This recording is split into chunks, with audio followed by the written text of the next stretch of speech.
அன்னைக்கு அபிஷேகம் அதிகாலை தினந்தோறும், என்றைக்கும் மலர்களால் எழிலான அலங்காரம்.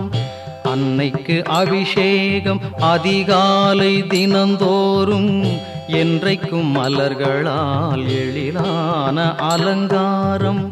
மண்ணுக்கு மகிமை தர வந்திருக்கும் திருக்கோலம், மண்ணுக்கு மகிமை தர வந்திருக்கும் திருக்கோலம். மக்களை காப்பதற்கு மறுவூரில் அவதாரம், மக்களை காப்பதற்கு மறுவூரில் அவதாரம். அன்னைக்கு அபிஷேகம் அதிகாலை தினந்தோறும், என்றைக்கும் மலர்களால் எழிலான அலங்காரம்.